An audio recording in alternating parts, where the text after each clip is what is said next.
The Southern Poverty Law Center included Moms for Liberty in their 2022 report titled The Year in Hate and Extremism.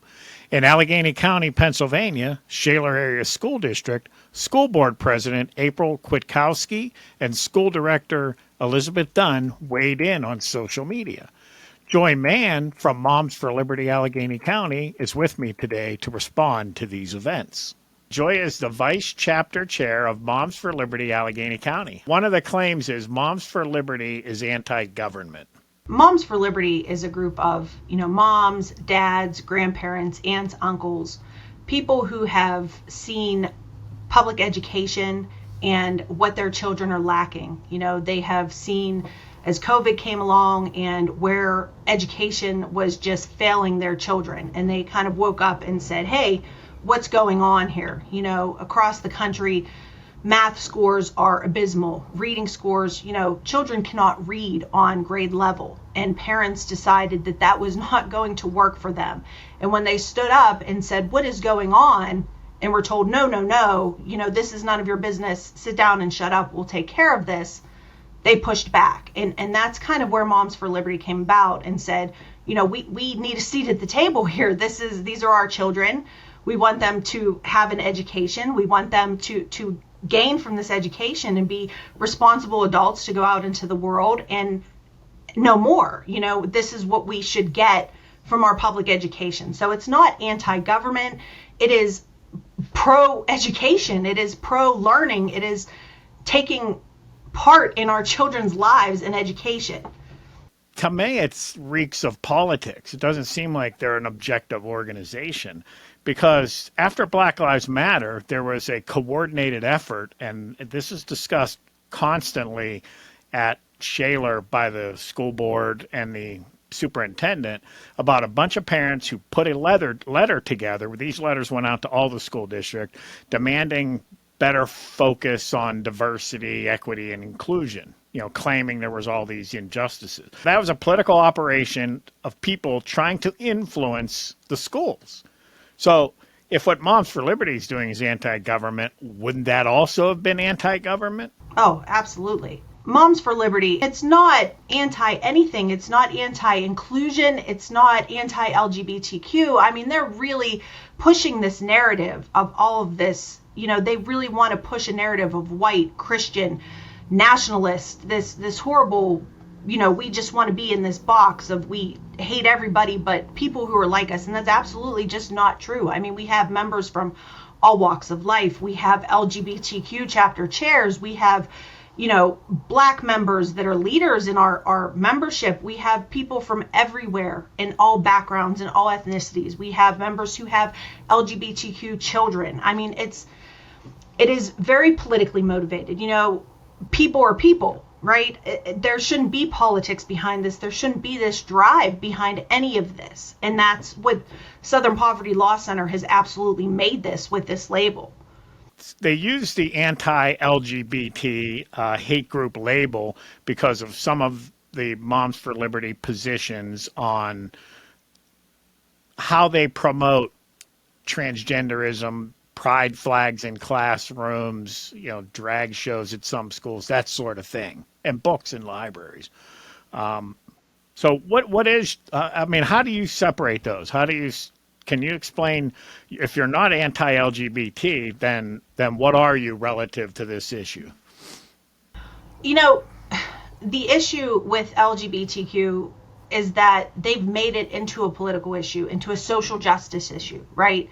I know in Bucks County, it's a hot topic out there, and they have made social justice issues have been banned from classrooms altogether, right? So there's a teacher out there who would not speak of President Trump at all, wouldn't say his name, wouldn't address him as a president at all. I mean, wouldn't acknowledge it. So they were kind of picking and choosing which issues they wanted to address. You can't do that, right? Like, I understand we don't like who we don't like, but you can't.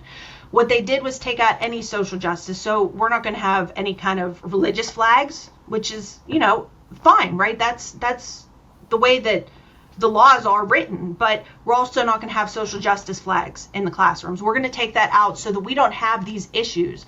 And teachers don't have to decide and figure out what's okay and what's not. They're not going to have to tiptoe around people. They're not going to have to figure out what they can and can't teach. We're just going to make it about the education. And that's the issue. We want it to be about the education. We don't want to have to, kids can be whoever they want to be. If they're gay, if they're trans, that's who they are. That's not anything to do with their education. It's totally separate. Social justice issues are not education. Reading, writing, math, science, all the basic things are your education. What you learn at home is different from what you're doing in school. And that's where we need that separation. So what about books? I mean, one of the claims are that you're trying to ban books. How do you respond to that?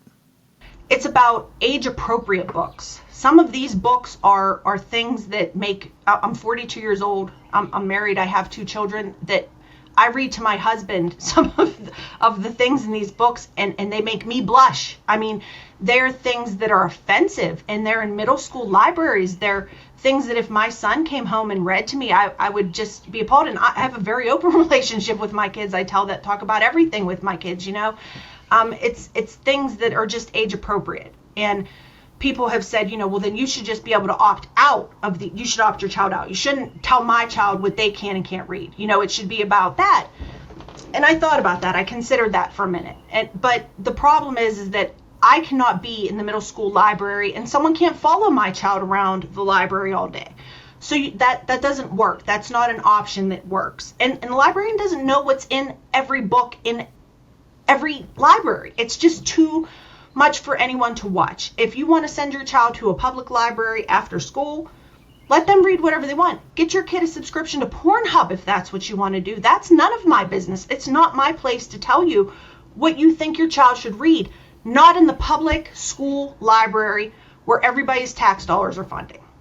So what can you describe these books? I mean, are we talking classical literature, historical fiction, books that have, no?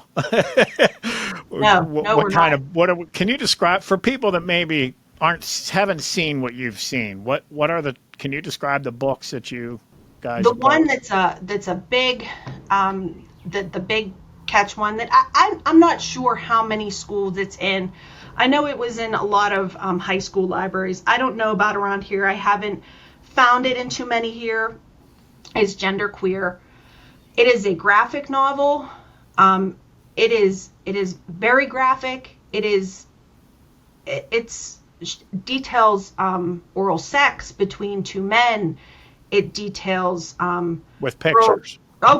Illustrations, very detailed illustrations. I mean, it's all of it. It's showing you how to do it. It's a step-by-step graphic novel. It is graphic. Some of the other ones are detailed rapes of incest about a girl who was raped by her father and how her mother, allowed it to happen and how she took it so that her little sister didn't have to take it and how he raped the baby. I mean, there's a lot of them. It's not just 1 or 2. It's several. And my thought was, how has this just all of a sudden exploded, right? You didn't hear about this 10 years ago. This wasn't a thing 10 years ago. So why are authors all of a sudden writing all of these books that are just really trying to catch these kids and wrap them in this world of perversion? It's perverse. It's not real life. People try to kind of twist it as well. They need to know about that. No, they don't. They don't. I mean, kids need to know basic things, but middle schoolers don't need to hear about a detailed rape of a father raping his daughter. They just don't. They don't. Well, I appreciate one thing you said appreciate everything, but in particular, one thing you said is you're not sure if you've seen them around here.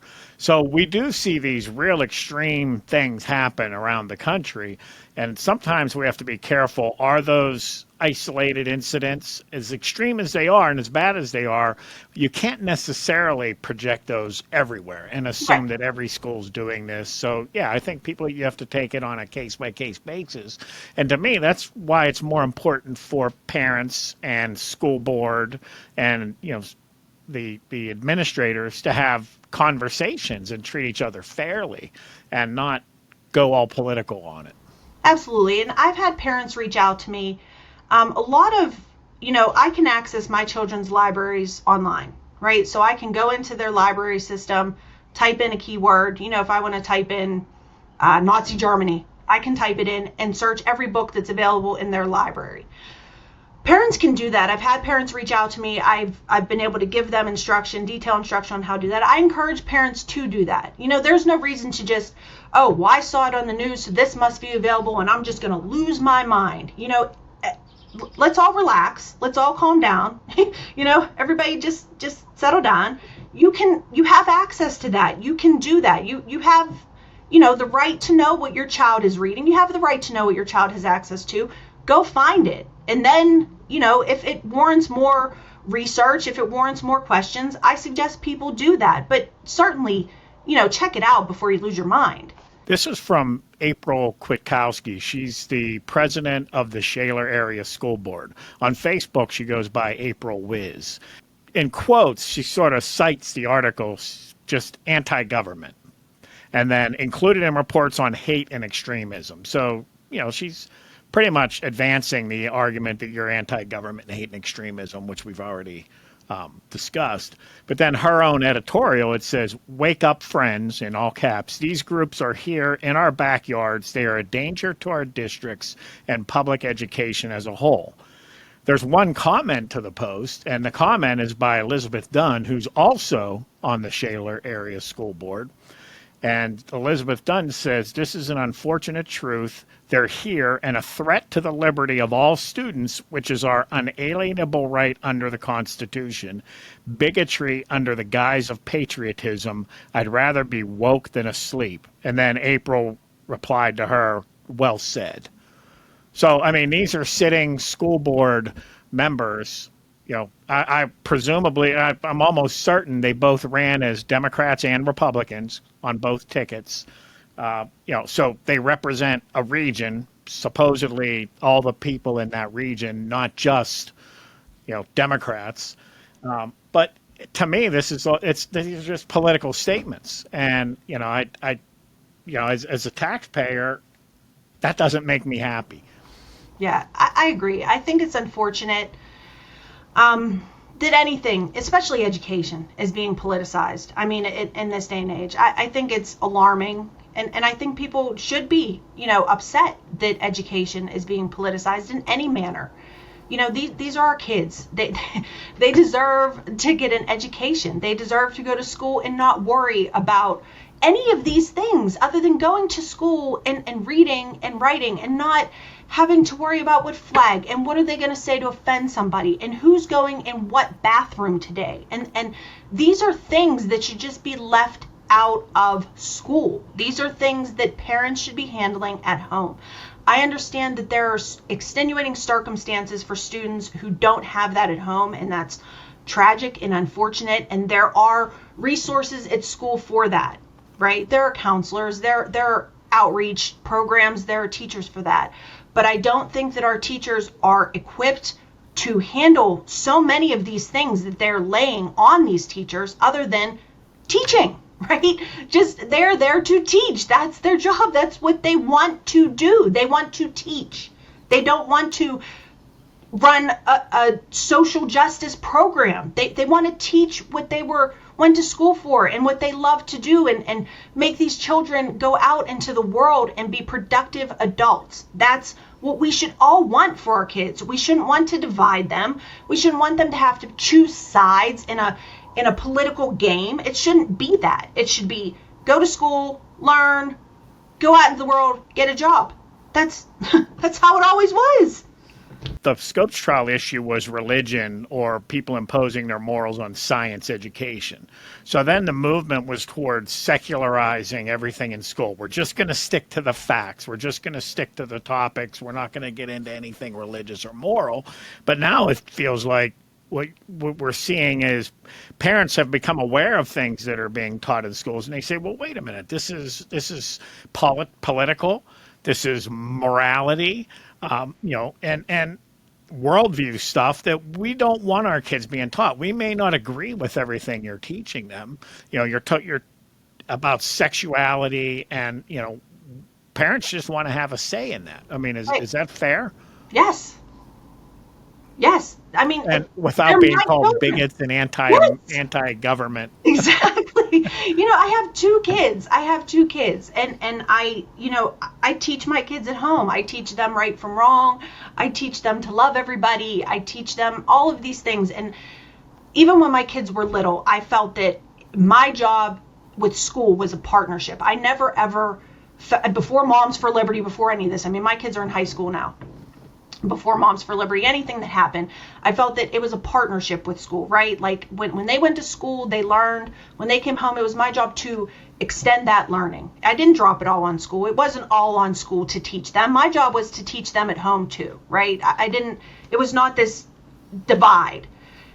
And they're trying to make it separate. They're trying to pull this so that we don't have any say in that. And it makes it harder on everybody to me. It just trying to separate that and say, no, the school has control of this and you don't get a say. It doesn't work for anybody. It's a recipe for disaster all around. We all have to work together for this to work, for it to be successful for everybody. And that's part of the problem here, is that the school doesn't want you to have this say. They're trying to separate this, and you can't do it that way. It's just, it has to be this collaborative partnership. Very well said. I mean, our country's divided and very political. And it seems like our schools are divided and very political. And it's really, as you said earlier on, you gave the local school districts credit. You said, we've seen some horrific books in schools in places around the country, but I haven't seen it here. But I feel like what I'm reading in these Facebook posts is taking a national narrative about right-wing extremism and, this, which is really the Democrats' platform, to say that, it's bigots and right-wing extremism, and that's what's a threat to our country, and then generalizing that over all the parents in the school district who maybe vote differently or just see the issues differently and want to raise their kids, they have some say in the moral teaching of their own kids. So now you're branded as a right-wing extremist, you're anti-government, and, so that is dehumanizing. They have a program that they use at Shaler called Light Initiative, where they take and I don't know a lot about it, but best I could gather, they analyze the Holocaust and how the Nazis dehumanized the Jews, and that's how they were able to accomplish all those horrific things. And it's similar to slavery.